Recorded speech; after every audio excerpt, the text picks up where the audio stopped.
So the government has released a statement that they are now working hand in hand with the police on the issue of the Russian scam Alabuga. And the names of the influencers that were involved have been submitted to the police.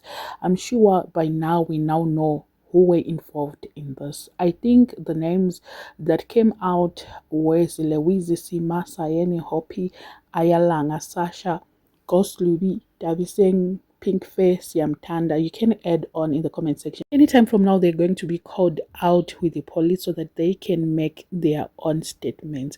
At this moment, I feel like the focus should be on trying to bring those who are already there in Russia.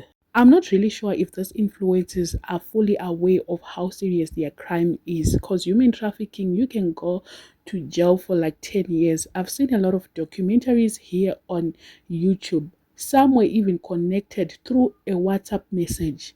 And by sending that WhatsApp to someone, you'll be incriminated for that because you'll be a middleman sort of the whole deal. So hopefully they've got strong lawyers because at this moment the police is coming for them. It's so unfortunate for those who have been giving statements. You know, when you commit a crime, you shouldn't say anything online because that will be used in the court of laws. That's why they say anything you say will be used. You've got a right to be silent. Anything you say or do will be used in the court of laws. I've seen Sima doing a 9-minute video and also Sayeni doing an apology sort of. What are you apologizing for, Sissy, if you are not guilty? Because this is human trafficking.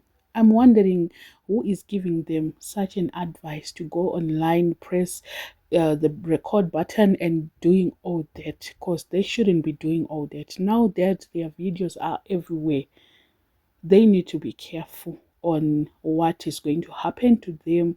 Hopefully, they've started to look for good lawyers. Otherwise, they are going down on this crime. Somebody was saying they were targeting those without education, those without degrees. I'm not so sure about that, but most of the people were actually saying they were targeting those people who didn't even know how to even apply for a college, what is needed there. I don't know. At this point, Sima and Sayen should sort out their differences because they are going to share a cell there. So hopefully they are going to comply with the law and actually disclose the whole process because there are people who are stuck there. What if those people that are missing here are there in Russia? I don't really know if Ghost Luby is directly involved in all this or he went there on behalf of Sima. I don't know. Let me know in the comment section what are your thoughts. If you haven't subscribed, please do so.